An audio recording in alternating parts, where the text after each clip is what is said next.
Oh, hello.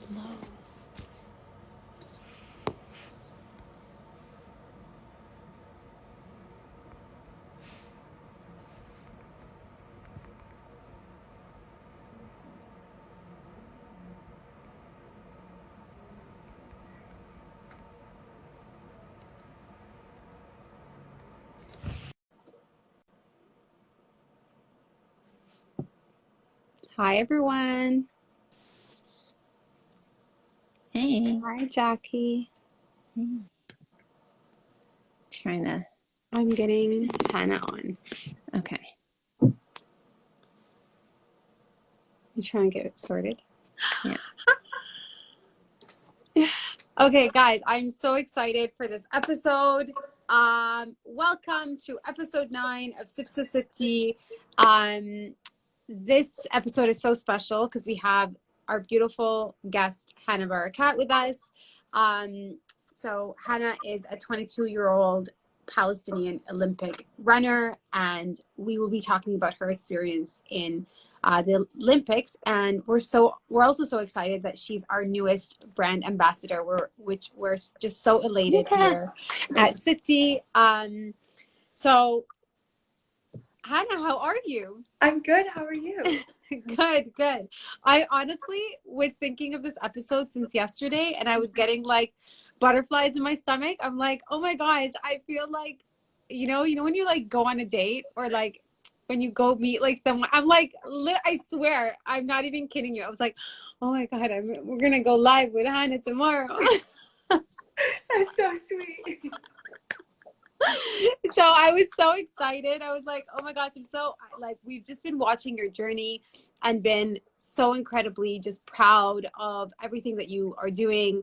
And I'd love to take this opportunity today to like dive in and learn more about you and have people here learn more about like your journey, being in the Olympics, representing Palestine, what that means to you, and then like kind of just, digging a little deep at the end. Yeah.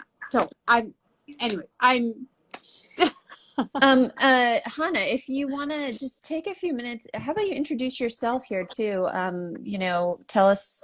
Tell the people listening. I mean, it seems like everyone knows you already, but if you want to just introduce yourself, that'd be great. Yeah, of course. Well, first of all, thank you guys so much for having me. I've been such a big fan of Sitti Soap as long as I can remember before I began running track. So it Well, meant the world to me when, you guys reached out and wanted to do this. So I feel really honored to be here. But for those of you who don't know, my name is Hanna Barakat. I am a Palestinian American Olympic sprinter. I'm 22 years old, and I am from the village of Anabta, which is sort of near Tulkarm, but I was born and raised in Los Angeles, California in the United States. So yeah, that's a little bit about me. I'm currently a student athlete at Brown University, so sort of balancing various endeavors. And so you're pretty young. I mean, we're all super impressed by your representation of Palestine in the Olympics. It's this really amazing feat to get to the Olympics no matter what.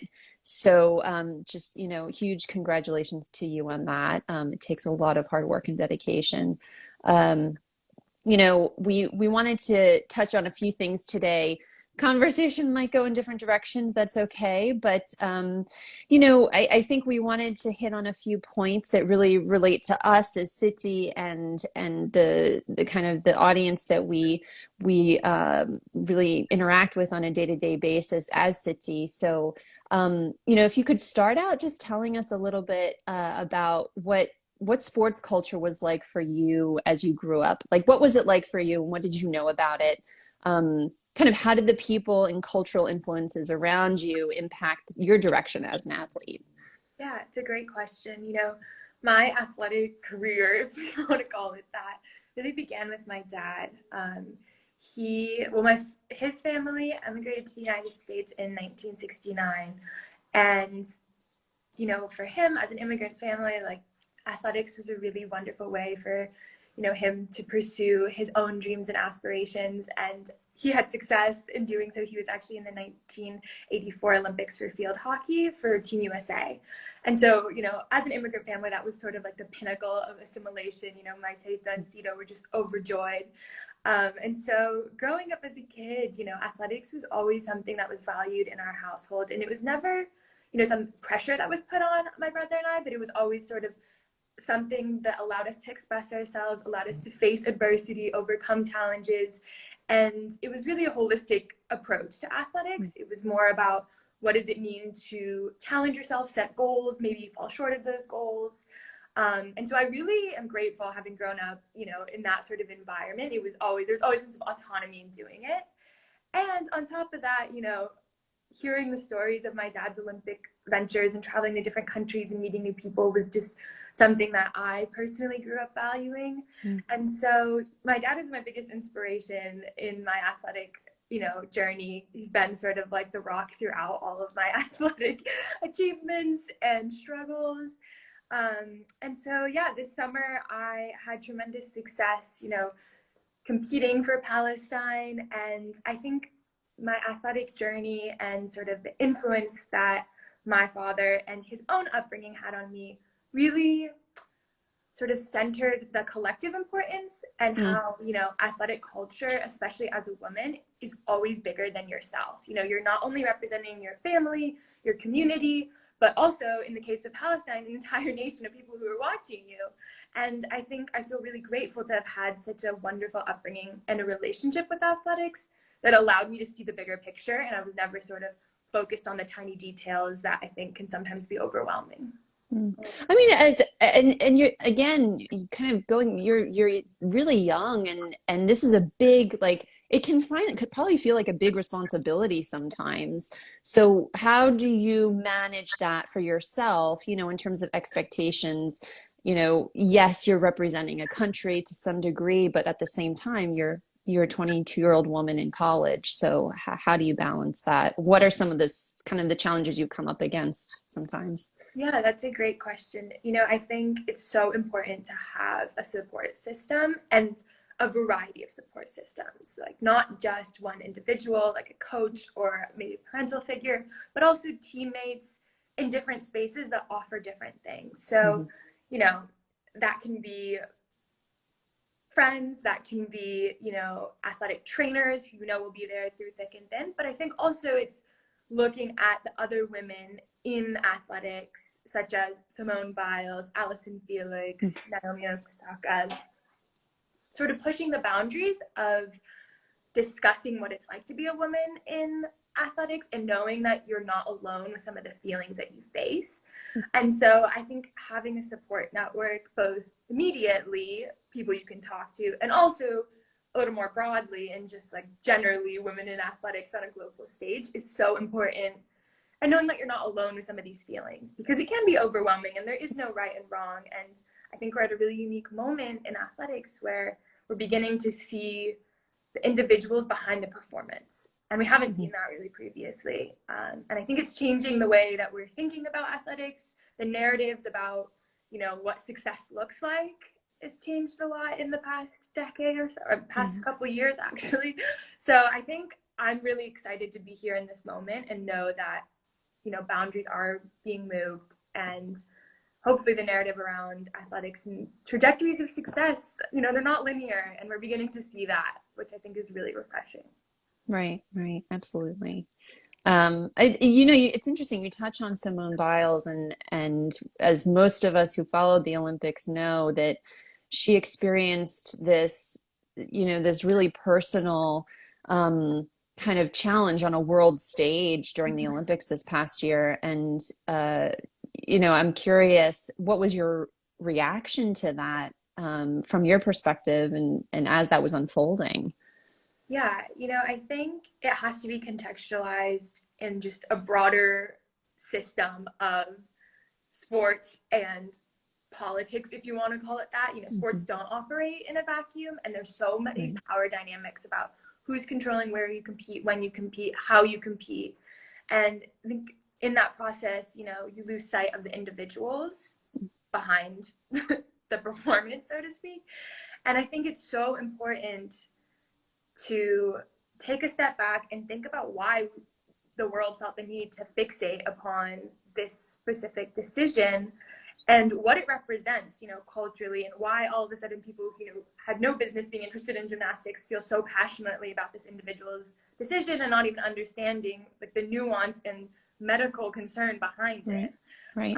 And so I think for me, it represents, broader systems of, racism, structural inequality, gender biases. But at the same time, we see this across sports. And I think the narratives are beginning to shift, as I mentioned. And also, I have so much respect for Simone for standing her ground. And you can tell that her teammates also are with her. So you see that collective component. And, she has done talks and opened up about it in light of, Naomi's comments, and Alice and Felix offered support. So you sort of see like other athletes coming into the picture and saying, yes, I've also struggled with this. But again, it was really honestly upsetting to see the entire world all of a sudden make this some sort of, quick news cover grab, or without understanding the science behind it, which is so important in understanding a decision. Yeah, I think when I think of Simone Biles and what happened, I also think like we forget, like you said, that behind who that person is a person, right? And that they're going through their struggles and experiences. And I think she ended up joining a mental health company, like to like help champion and be an ambassador for mental health issues. And I think it's so critical because she saw that she couldn't stay quiet. And I think it takes a lot of courage to just come out and say it. Like the very fact that she came out in itself, I'm sure she went through a lot of pressure, a lot of consultations, a lot of, like just to be able to come out and say it. And just the repercussions of what that might mean for her, but also knowing that in a way it like helped her kind of come out of bloom. So I mean, it's great to see that, because I think it also sets the tone for hopefully future athletes to be able to speak out when they need to. Exactly. Right. I mean, you bring up the topic of nuance too, and like the fact that a lot of times, athletes or just people in general who are kind of on these more public stages and in these public personas, oftentimes they don't get the opportunity to really be known for the nuance in their personalities and character. And I would be interested to also kind of hear that perspective from you, from through a different lens as well. Like, what about, as a Palestinian, again, being kind of looked at through this public lens, what has your experience been in terms of how your cultural background and upbringing has maybe posed either like particular challenges for you as you've been competing, or has been, something of real strength for you, and, or anywhere in between? Yeah, that's also a great question. Growing up in the diaspora, I think with a lot of Palestinians who grew up in the diaspora, there's a unique set of challenges, such as, being disconnected from family, walking various lines of fractured identities, maybe not fully being accustomed to the language or the culture. And I think athletics has been a really wonderful way for me to begin to understand my own identity and, make those relationships. And so I think in that respect, it's been really wonderful to find a community, begin to connect with, Palestinians on the Palestinian Athletic Federation, and make lifelong friends through this process, and also come to know my own identity. But with that same token comes various other comments about specific notions of Palestinianness, and who is allowed in these spaces and who is qualified to represent Palestine. I came into the spotlight quite quickly, given that, I had 3 weeks notice before I competed in Tokyo Olympics. And prior to that, I had been competing in Tunisia with the Palestinian Athletic Federation, but it was a quick turnover in like 2 months of coming into the spotlight. And so I was all of a sudden faced with like a lot of questions of, I speak Fusha, but I don't speak like the traditional dialect. And so, people were asking me how I could be Palestinian and not speak the dialect. And I think for me, that challenge, gets at like a deep-seated identity component that a lot of Palestinians in the diaspora face. And it's been really helpful to sort of like zoom out a bit and think about, you know, me not speaking the language is a product of the occupation, and that in and of itself is an experience that so many Palestinians face across the world, and I'm not alone in that feeling. That doesn't make me less Palestinian. And so coming to terms with some of those like deep-seated identity questions were definitely challenging. But at the same time, I think I'm so grateful to have had the opportunity to, you know, meet Palestinians across the world. And I think even the Olympic team, like we all represent the different spatial configurations of Palestine today. You know, we had one athlete from Gaza, we had an athlete from Jerusalem, we had an athlete from the West Bank, we had an athlete from Canada. In the past, we've had athletes from Germany. It was so beautiful to come together, you know, in ways that the occupation doesn't allow, and represent Palestine in its full. And I think that for me offered a lot of, you know, hope, inspiration, and also healing as well.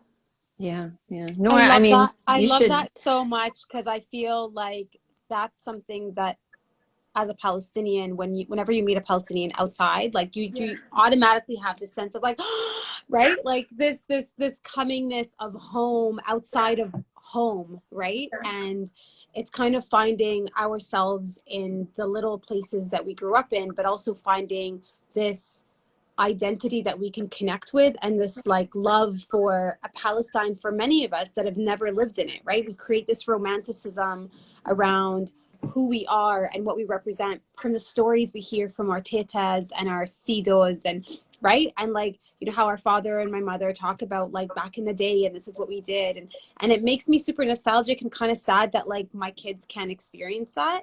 But I love what you talked about, like that unity of coming together, and like who does really represent, you know, what qualifies you to represent Palestine. I mean, it's like, you know, my roots and my indigenous, like the fact that, you know, where your family came from and what that represents, and the fact that you ended up growing up in the States doesn't make you any less. You know, you may, I mean, I've never lived in an occupation. Yeah. You know, I was born in Dubai, moved to Canada, same thing, right? Like we all are the result of, you know, the diaspora, the result of, you know, refugees living all around the world, and then having to kind of move on from there. So 100%, I definitely see this as just something that you will continue to struggle with, but you can also continue to like connect with on a deeper way. I do want to ask that, like, did you receive any negative connotations? Like, did you face any maybe negative experiences in the Olympics as a Palestinian? Did you maybe like, you know, you know, I would say like generally you would have positive experiences, but like, did you at any point, and maybe this is like digging a little deeper, like, did you have someone that like threw a comment here, or maybe treated you differently, or said something because you represented Palestine? Was that like a sentiment that you felt was there, or was it like, no, you know, in that world that doesn't exist? Yeah, I think, you know, thinking about the Olympics, when I was surprised, maybe I wasn't, well, yeah, it really is a microcosm of the world, like spatially, where, you know, different teams are placed, the resources they're allocated, and also, you know, which nations are friends. You know, I became really close with the Jordanian team, and some of the other smaller nations who, you know, historically have absolutely loved Palestine and supported us through and through. And by the same token, the inverse is true. And so I think just walking around the Olympic Village wearing, you know, everybody wears their uniform or various forms of their uniform around, so you immediately know where everybody's from at all times. And I received a lot of eye raises. People were surprised to see Palestine in the Olympics. I didn't have any like direct comments in the village itself, more so like online, where, you know, when I announced that I was competing for the Olympics. And, you know, with those individuals, I just chose not to engage. It's not productive, it's not useful. But there's this tradition in the Olympic Village where every nation is gifted a series of pins that, you know, say the year and maybe the flag or a symbol or something. And there's a tradition where you exchange pins, and some people go all out and will try to exchange pins with every nation. But it was funny because my pins were all gone on the first day. Every single nation wanted a Palestinian pin for the 2020 Tokyo Olympics. And it was something I was so surprised to see, and it just really warmed my heart. You know, it sort of starts as a conversation starter, and through that I met wonderful people who were surprised to see Palestine in the Olympics and surprised to see a woman in a short sprint. You know, I think they were expecting maybe a different sport, or I don't know what they were expecting, but I received so many wonderful conversations through the pin exchanges, and it was a really wonderful way to sort of, you know, reconnect with my identity, but also I have hope. So much of the world loves Palestine, and I really felt that in the Olympic Village. There's something really beautiful about that moment you're describing, which is this exchange of, you know, of a story, right? Like you're really, you had that opportunity to have a one-on-one interaction with people who probably didn't know anything or very little about Palestine before they met you or met the team and had that exchange. Yeah. And then once they see you there in front of them, you know, handing that pin to you, it's really, and it's almost an offering of like, yeah, it's an offering of your story. It's an offering of, you know, an opportunity to learn more, to know more. And that's really beautiful. I mean, it kind of gets me a little teared up, you know, thinking about it. But, you know, at the same time, I think that, you know, and I think one of the reasons we really wanted to bring you on, Hanna, as a brand ambassador for Sitti was, I think, because of this, the fact that we need more people who are willing to share their story, you know, as members of the diaspora, as, you know, allies with the refugee community. And that's something you do really well. And I really have to say, I mean, listen, we were all 22 at one point, and quite frankly, I did not speak as eloquently or was not probably as thoughtful as you are in the things you do and say. So I really have to give you a lot of props for that, and keep doing what you're doing. But you know, one thing we want to hear from you a little bit is also kind of what do you hope for the future? And I think, you know, for the future as a woman in athletics and I mean, frankly, in a leadership position, right? You know, but also as a Palestinian woman who, you know, is really aware of the marginalization of Palestinians, the marginalization of refugees globally. Kind of what are your hopes for the future in your particular position and what you might be able to achieve? Yeah, it's a great question. First of all, thank you for those kind words. That really means a lot. I'm still trying to figure it out, but you know, we all are. Yeah. But thank you. It really means a lot. In terms of the future, you know, I would really love to see a young generation of Palestinian female athletes, specifically in athletics. I think athletics is one of the most empowering ways to, you know, come to terms with identity, but also surprise yourself in really unique and empowering ways. You know, you set goals and you think that's what you're capable of, and you surprise yourself. And it's such a beautiful, you know, life skill that translates off the track. And I think I would love to go to Ramallah and work with the Palestinian Athletic Federation and work with the young athletes, because I think it's so important to have a generation of women who are engaged in athletics and have a community through athletics. I think that's also so important. And, you know, I spoke about my own upbringing and thinking about athletics holistically, not just in terms of goals, but in terms of the connections you make with lifelong friends,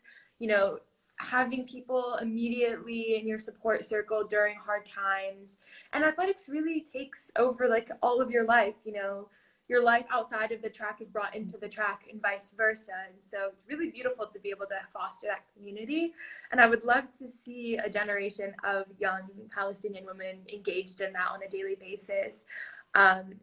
Moreover, I think it's so important to, you know, build connections between the diaspora and Palestinians in Palestine, also in the refugee community. I think there's a huge responsibility as well and there's huge opportunity as well to connect home. And it's been wonderful receiving messages throughout the Olympics from other Palestinians in the diaspora messaging me saying, I didn't even know I could represent Palestine. I do insert a range of sports, everything from archery to equestrian to badminton, all of a sudden wanting to go to Palestine or connect with somebody in Palestine to foster those relationships. And there's so much opportunity there for exchanges, for those athletes to come live with Palestinians in the diaspora and vice versa. And I think that really inspires me to know that just my existence on this team as somebody from the United States representing Palestine has inspired other people to pursue dreams that they didn't know they could, means the world to me. That's honestly one of the most wonderful things I'm taking out of my experience. I love that so much because you are literally breaking boundaries just in your participation and showing that you can create a greater connection, you know, beyond all the obstacles that can be kind of put in front of you. But also you set the tone for other Palestinians around the world that now if they wanted to participate, and they might have, I didn't even know that you could participate if you weren't inside. And that's amazing to know, because I'm like, oh, maybe one day my daughter can participate, and maybe one day, you know, like it's nice to know that Palestinians can still contribute to, you know, just anything representing their identity outside of where they are, despite the fact that they can't physically be there. And I think that means, and that goes so far and kind of really talks about this, like, how do we serve, you know, the greater, wider Palestinian diaspora outside of Palestine, and how do we create that connection, and how do we continue to contribute and kind of foster that, and that's just one tiny step, and I love it. Are you going to run again next year? So this summer is World Athletics year, so Yeah. it's sort of like the Olympics for athletics. So inshallah, I'll be running there. And then the next Olympics is in 2024, which is in Paris. And so we'll see what happens. I'm currently a senior at university, thinking about grad school. Mm-hmm. My hopes are to compete, but, you know, I'm waiting to see how life pans out. There was a question here, and I think we missed it. I think someone was saying, what keeps you motivated? Like, so, you know, when you have your down days, what's that thing that, like, you know, you think about, or maybe you read, maybe you listen to, and then you kind of feel like, you know what, I got this, I'm going to do this. Yeah, that's a great question. I keep a journal that I meticulously write in every day about what I did that day for practice or what I didn't do. And you know, my trajectory in the past year and a half has been everything but consistent, you know, dealing with health stuff, dealing with COVID, you know, taking a gap year from university, moving different locations, finding out I was going to the Olympics 3 weeks before the event. It's been a roller coaster. And throughout this journal, you know, I write down pieces of information that, you know, has kept me going, messages my coach has said. Sometimes I write down, you know, little phrases that people will send me on Instagram. And not only does it help me document my days and keep track of my training, but it also sort of shows me that, you know, there's so many ways to achieve your goals. And in that journal, I have bits and pieces from all elements of my life, from memories of swimming in the Tunisian Ocean with friends from refugee camps who had never seen the ocean, to, you know, comments of people stopping me on the street while I'm wearing my jersey, and, you know, the teary-eyed emotion that comes after it. So reading through that reminds me that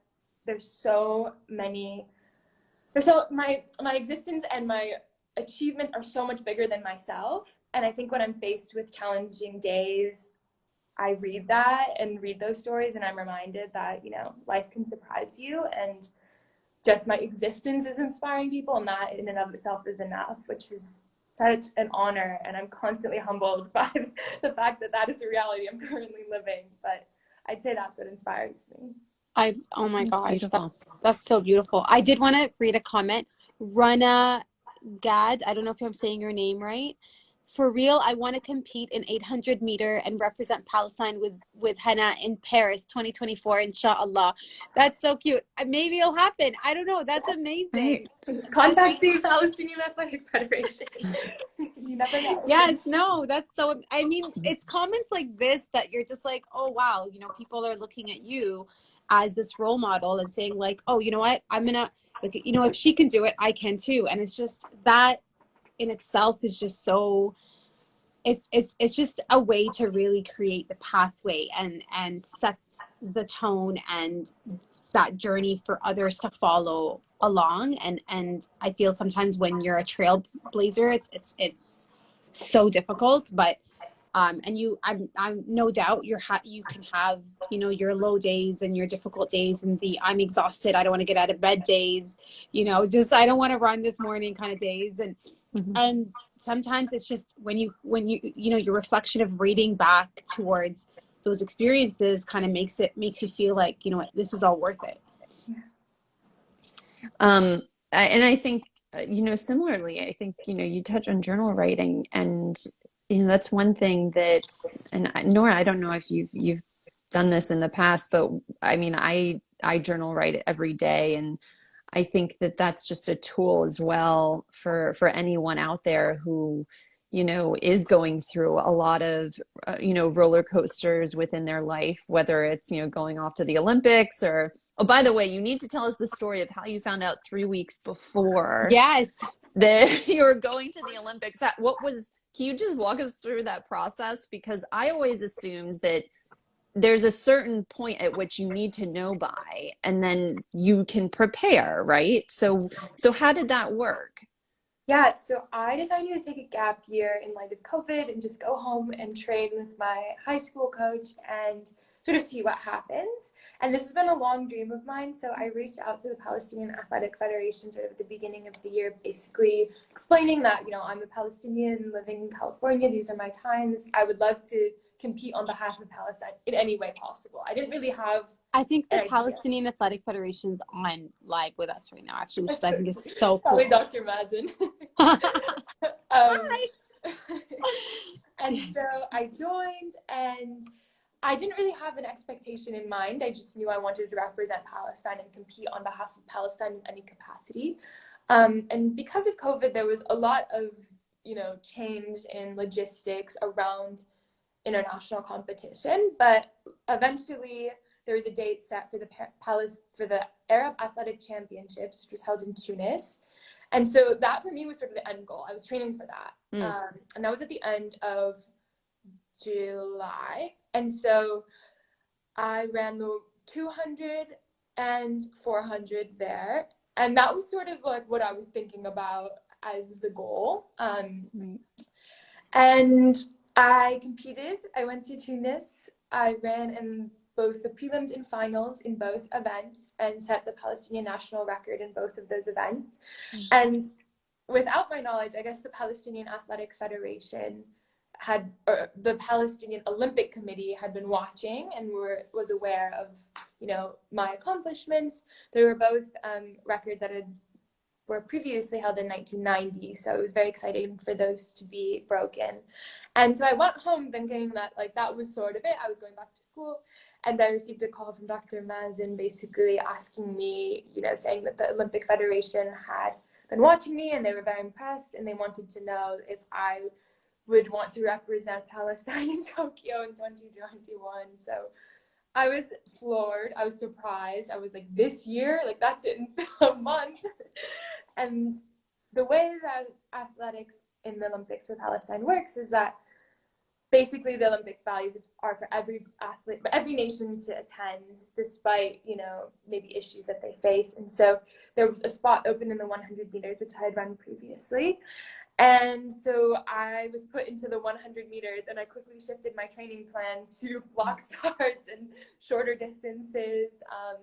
And I feel so grateful to have had my coach, you know, alongside me. And he was so calm, cool, and collected the whole time. I feel like it could have easily gone the other route. But yeah, so that's how I ended up in the Olympics 3 weeks before. Wow. Well, you had to train. You had to train your whole schedule to be able to run the 100 meter within 3 weeks. Yes. And luckily, wow. I've been training. It wasn't like I was not participating, but it was a pretty big shift in terms of race modeling, what I was focusing on, mental components as well. It's a very different race. So yeah. So someone's saying here, people think shorter distance is easier, but that's not true. It's a perfectionist race. It truly is, you know, every single step counts. Right. And the way you swing your arms can cut off points of a second, which can cost you the race. And so it's a mental game in the sense that you have to be so checked in. It was funny, the day I competed, I actually hadn't seen the facility before because they weren't having us go into the stadium. They had us on a different track. And they held all of the athletes sort of behind this wall, so you couldn't see the stadium. And there was a tiny TV camera where you could see the heat, like runners going off in the heat before you. And then you were up. And so you like walk around this wall, and that was the first time I'd seen the stadium. And it felt like I was walking onto a stage, like there was stage lighting in the middle of the day. I just remember thinking, like, just look down until you get to the blocks. Like, you can look around all you want later. Like, save your amusement and amazement for after the race, and try to stay focused because it's a mental game. I mean, I think like this, the language you're speaking and what you're saying translates to so many moments in life, right? You know, I mean, this is like whether you're walking up to the blocks to run the 100-meter or whether you're, you know, walking up to a stage to pitch your business or whatever it is. I mean, focus, like, you know, just speaking about that, like staying focused on what you're trying to do and what you're trying to accomplish and on your own goals as opposed to the goals about people around you, right? You know, and I think that's a huge takeaway because, you know, Nora and I can speak to this just from a business standpoint. The fact that, you know, when you're running a business and you realize that, you know, you have an audience of people who are watching you, right? You have these people from all over the world who are, you know, engaged with you as a business, engaged with your products and your mission and your story. And sometimes it can actually be a bit terrifying. It can be a little bit intimidating, and it can also be somewhat of a distraction. You know, you kind of have this moment sometimes where you're like, oh, should we do this instead of that? I mean, people are asking us this question, should we kind of shift our focus or whatever?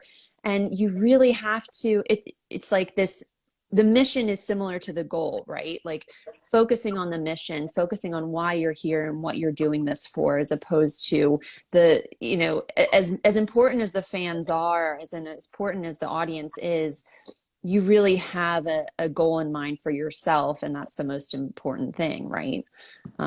So I think, yeah, it speaks volumes to a lot of different people's experiences in life, for sure. Yeah.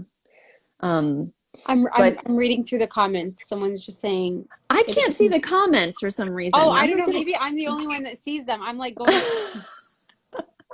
How did it feel to go from just a normal American college athlete to a world-known athlete repping Palestine and being up there with other Palestinian influencers of our time? I don't know if that's a big loaded question. That's a loaded question. I think it hasn't quite hit me. I get like little moments where I'm like, oh wow, there's a lot of people on my platform very quickly. But I think it might hit when I go back to Palestine, spend time in Ramallah, and, you know, meet people there. Inshallah, that'll be the summer, but we'll see with how life pans out. Yeah, it really happened overnight. I think like the week of the Olympics, I gained 8,000 followers, which was just insane. And I was receiving so many messages, and initially I was responding to every single one. And then I realized like, that's not too much, too quickly. That's too much. So I'm sorry if I haven't responded to any of you guys, but I'm trying to make my way through them. It's definitely humbling. It's definitely, you know, I'm still young. I feel like I have so much learning to do. And it's crazy to believe that, you know, I'm sort of living this double life where, you know, in America, some people don't even know what Palestine is, and like, oh, you did what? For what in the Olympics? And then on the flip side, you know, I have like so many wonderful messages and community members just reaching out to me from all over the world, just so exciting. So I'm still trying to process it all, in short. Yeah, yeah. I mean, you talked about your dad a lot and how much of an impact he's had on your life and your career as an athlete, but just generally as a role model. You know, I think there's a lot of generalizations and stereotypes of the Middle East and women out there. And I think that, you know, from an American perspective, at least, having heard those stereotypes in the past and you know, the the social circles that, you know, exist in this country. I'm curious to hear from you, what has your experience been when you do tell people that, you know, your dad is the one who you kind of look up to, but also that he's the one who's really supported you throughout your whole like athletic endeavors. You know, what are some of the reactions to that? Or, you know, yeah, I'm curious how that's kind of panned out throughout your life.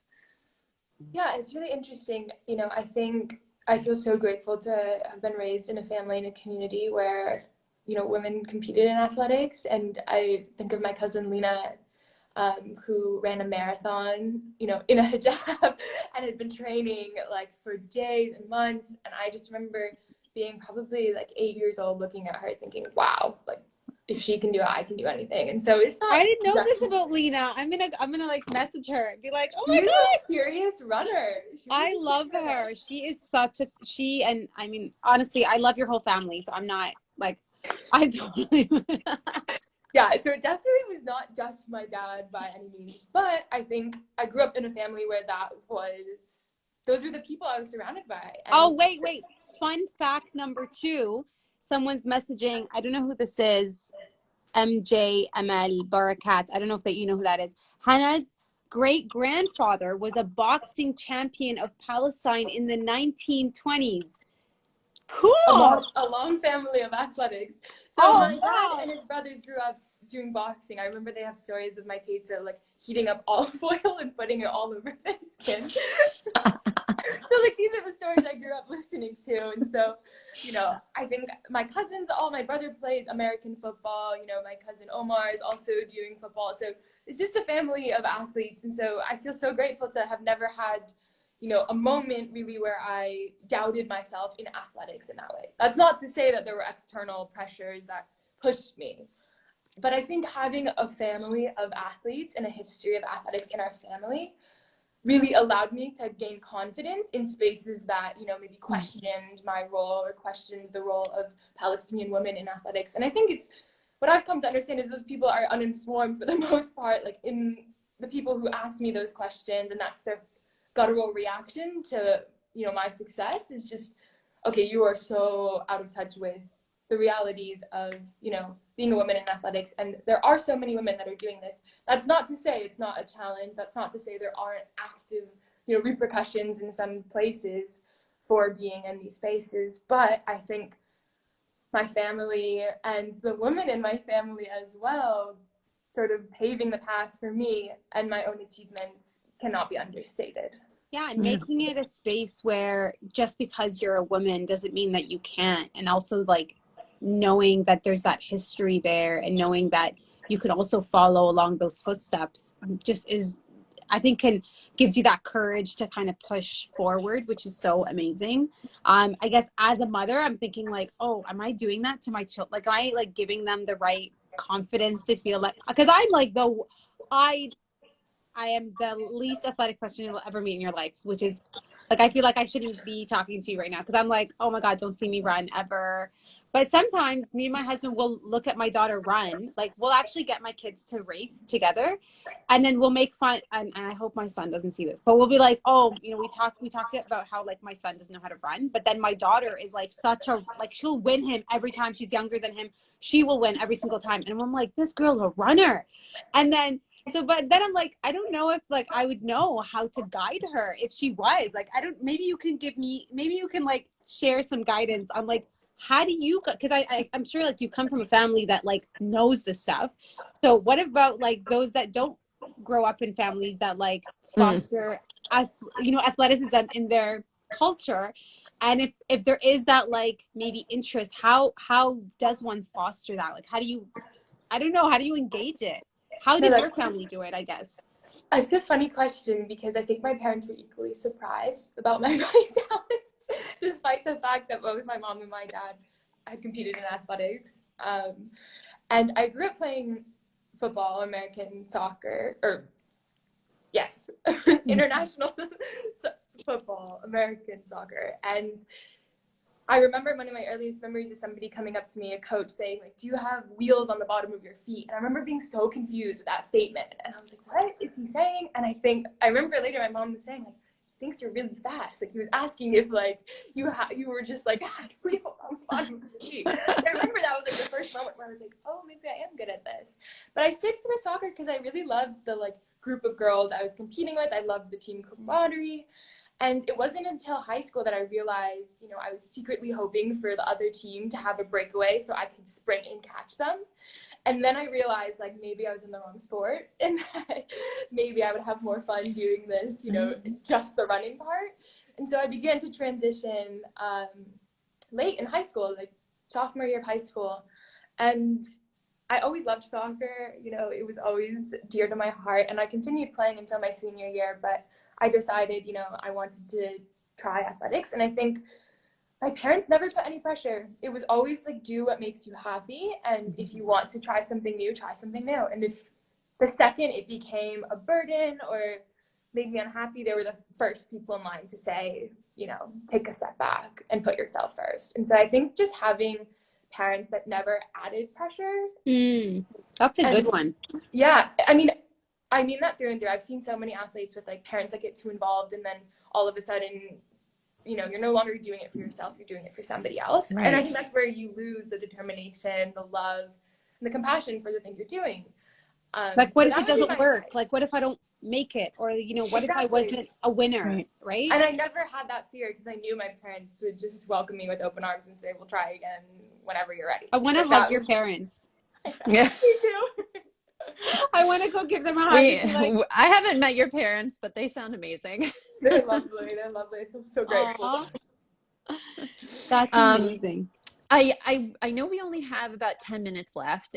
So I want to just maybe talk about a few things kind of coming up for you with Sitti, but also, you know, life in general. So first off, we wanted to just ask you to talk a little bit about your experience coming on with us. We're so grateful to have you as a brand ambassador. We're honestly just floored that you accepted, and we're like, oh my God, you know, this is amazing. So we do want to hear though, how did you hear about Sitti? If you can remember, you know, it was before you were running, I guess, but if you can tell us how you heard about Sitti at first, and then what about the brand kind of was exciting or interesting to you?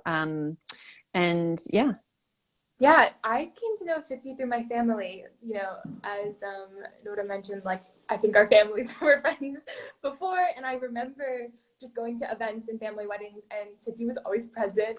You know, I received the soap as gifts for, you know, Eid and other celebrations, but I do remember always being really drawn to the packaging and the messaging on the packaging. I always spent a long time like reading through the pamphlets and reading about the refugees behind the products, and that was it really stuck. Like, despite, you know, not actively buying stuff and just receiving it as gifts for years, I always was thinking about, you know, Sitti, and was really impressed by the fact that, you know, a social enterprise is not an easy thing to do, and the fact that Sitti was always able to put the refugees and the individuals behind the products first meant the world to me. And I felt, you know, connected to myself a bit. It was so exciting to have, you know, a loofah or a piece of soap that I knew was made by, you know, refugees or Palestinians, and that really felt special. And so as I became older, I followed you guys on Instagram and began buying other products. And so after the Olympics, when you guys reached out to me, I was just absolutely floored, and I was so excited. I wear the Tetriz mask all the time, and I literally get stopped in the street. I'm like, what is that? That is so beautiful. I'm like, let me educate you on Palestinian history really quick. It's a good conversation starter, yes, isn't it? It is. I saw a picture of you wearing it in your interview in that panel session with Mohammed Al-Cooked, which I'm like, oh my gosh, that it was so amazing. And then you were wearing this gorgeous, you were wearing like a gorgeous, like, was it a poncho or like a scarf? No, sort of like a shawl. It was a shawl. It was like a shawl. It was like an embroidered shawl, and it looked like it just went so well with what you were wearing. I'm like, mashallah, this girl, like. I had so many people like, where is this from? I was just messaging, sending them to your platform. Like, go learn about Sitti. They have so many other beautiful things as well. But yeah, it means a lot to me to be a part of this team, and I've found so much inspiration from you all, and thinking about, you know, my own future and what my life looks like outside of athletics. You know, you guys are doing the work that I absolutely love and feel so connected to, despite being in a very different place in my life. And so I feel so honored to be a part of this team and potentially bring, you know, a different audience to Sitti and have that audience learn about what Sitti is, and hopefully, you know, make some more connections through that. We are so grateful and So, so yeah. excited. And honestly, this is something I always tell people. We sometimes feel very disconnected, and even in our ability to like feel like we're making a difference, especially for those, you know, in our conversation, as we talked about, like living in the diaspora and feeling like, you know, how can we connect? And I always say, like, this is more than just a bar of soap. I mean, yeah, you can walk into any store and grab it, but this literally is a labor of love. It's a representation of these women's resilience to really make something out of themselves, to, you know, get up every morning, to serve their families, to really kind of have that, you know, authenticity in at its core. And it's something we always think about, and it's something we think about whenever we launch something new at Sitti. Like, is this Sitti approved? Would my Sitti be okay with this? You know, is this something that, you know, would be something we could tell a story about? Not just you know, we're very kind of conscious about any product we bring out, and then also what impact we're making, right? Like, for us, it's really just about looking beyond, you know, X amount of products made, but really about, like, are we creating employment? Are we making an impact in gender equality? And most recently in COVID, we've been looking at, you know, our team's wellness and mental health, and how that is so critical to, you know, zoom in on, because we don't realize. I mean, again, as a social enterprise, we run like a normal company would run, you know, but also with greater purpose, kind of asking ourselves questions at the door to make sure that we are, you know, identifying with key points that matter the most to us. And it's I always tell people, if you want to feel like you're making a difference, you can, by essentially using, you know, your money to make that conscious decision. So when you're like purchasing a gift, even when you're buying from a small business or supporting, you know, um, uh, um, a business that's BIPOC owned, right? We don't realize that these little steps that we take, these conscious decisions to, you know, buy from the small business, or, you know, support those that are kind of working in this field, really does go a long way.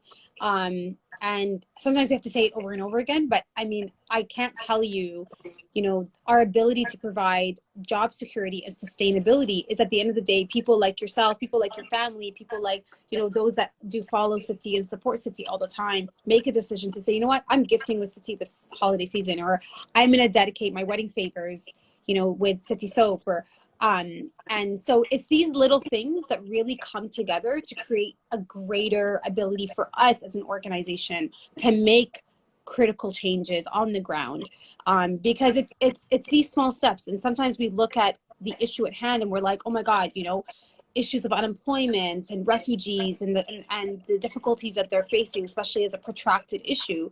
It feels so like bigger than ourselves to even try to change or, you know, solve.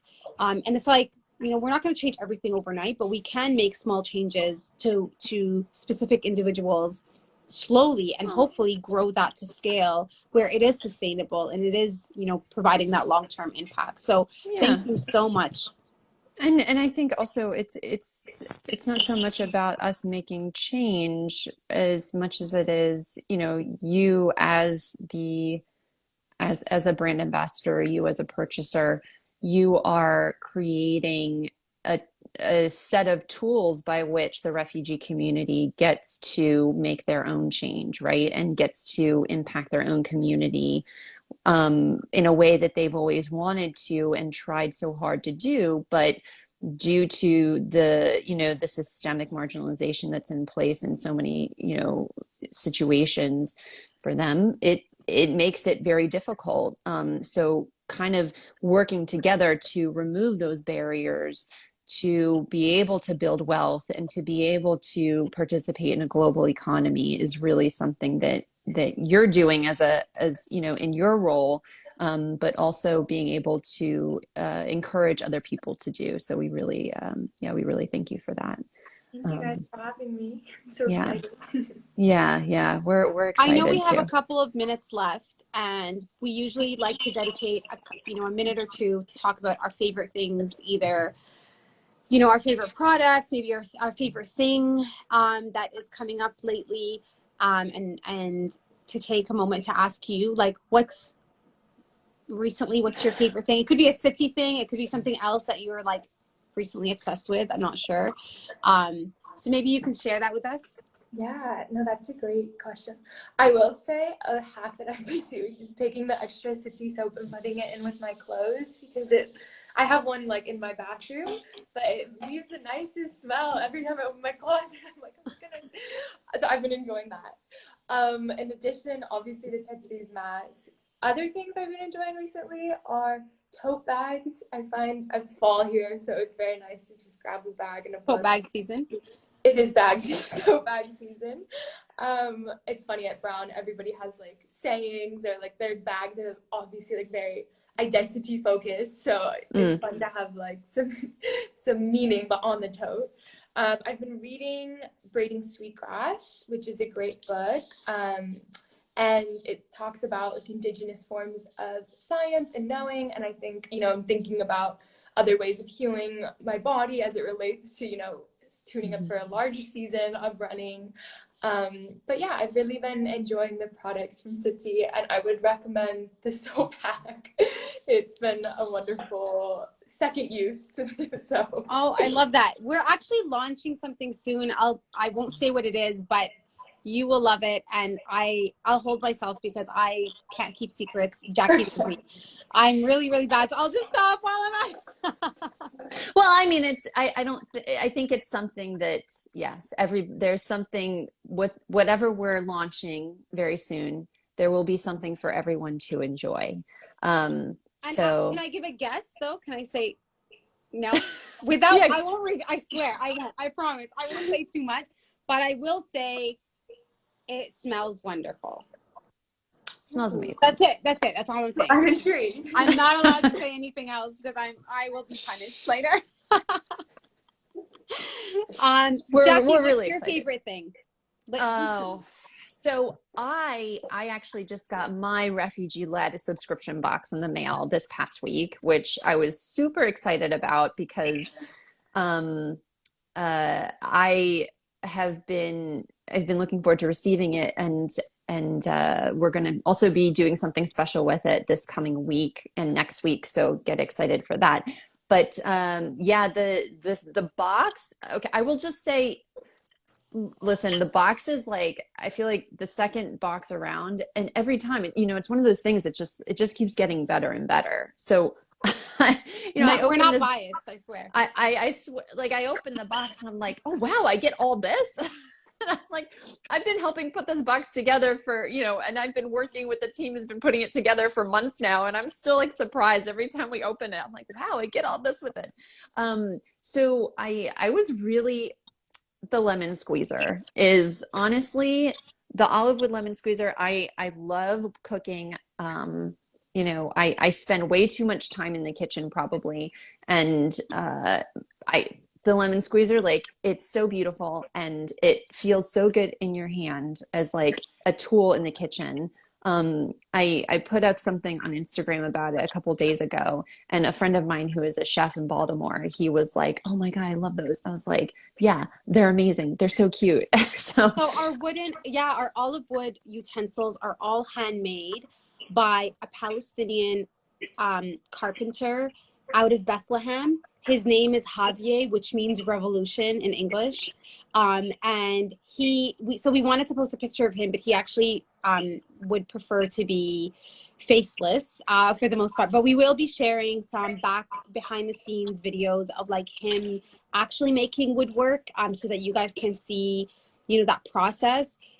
We spent months working with Degza and some of the team members in Palestine to really curate this kitchen gift set because it was just custom to what we wanted, and we felt like it was something, again, would be Sitti approved because, you know, things that are like homey and things that represent like, is it olive wood? Yes, it's olive wood. It's sustainably sourced olive wood. From the carvings, from the carvings of olive trees every year. So they use that kind of wood. I don't know, Jackie, if you have it on you. I think I can pull it out. Yeah. Yeah, but I mean, it's definitely a favorite. I would say 100%. I mean, if you, and I think you got it in the right. You got it in the box, right? I did. Okay, cool. Sorry, my office is a mess here, but this is the box. And then if you look inside, oh, by the way, this is also the box we partnered with UNHCR on. $5 from every box goes to UNHCR's work in Afghanistan, which is really incredible. So, oops, I'm trying to do this one-handed. Here is the lemon squeezer. So, can you see that? Yeah. Yeah. I mean, it's really like, it's honestly, it's so beautiful. And like you hold it in your hand, it's got like the perfect little, like, I don't know if like ergonomic is the right word, but like, you know, it's really, and it actually smells yeah, like olive oil, like. Well, yeah, I would say, by the way, if you're going to care for this, just make sure that you're using food grade mineral oil. We have the care instructions on our website, but it'll prolong the life of your olive wood utensils. So yeah, it's so beautiful. Sorry, Yeah. I can't get over it. It's like better than a flower. It's like, yeah. I love that. What's yours, Nora? Before we head out, what's your favorite thing? My favorite thing. So I've been obsessed. It's not a Sitti product because you already mentioned my favorite Sitti product. But so I've recently been obsessed with this TikTok like trend with this. I don't know if you guys saw it. It was like the salmon bowl. Oh yeah, I've seen it. So I'm not on TikTok. well, okay, it might be on Instagram too. But so it's this like the rice with the salmon and like the sauce and the kimchi and the avocado and the cucumber salad. And so I've been making that on repeat. I actually just had it last night. And recently my dad, who like hates anything that is close to maybe even sounding like sushi or anything like that, really enjoyed like I made him a big bowl and he was like, oh, and then so they were over for dinner yesterday and they were just like, oh, this is really yummy. And I was like, yeah, it's on TikTok, Dad. So I was like, I'm gonna go on TikTok and see this.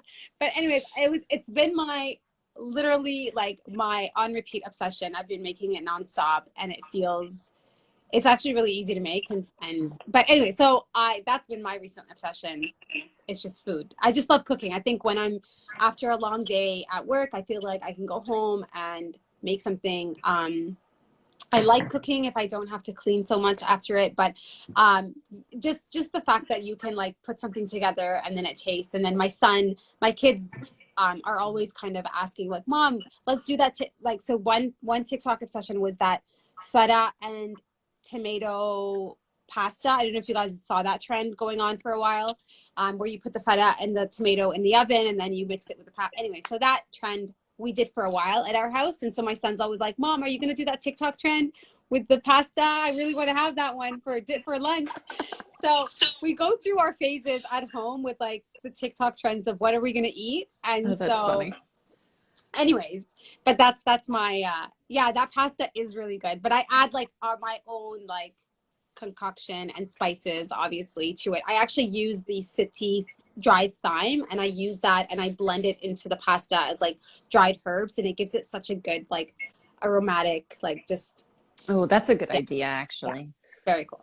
Anyway, so Hannah, thank you so much. I think we've gone over our hour and I think you have class, so we were going to stop immediately. We're going to stop this immediately. This will be saved in our IGTV. So if you guys are just joining in or you almost missed this, I will be posting this live. Thank you so much. We are so excited to so many other things that are going to be coming up. If for those that are watching this as well, happy holidays. This is our last Sitti till the end of the year. We can't wait to launch a new series for next year. Until then, thank you. We love you. And salam alaikum. Bye. Bye, guys.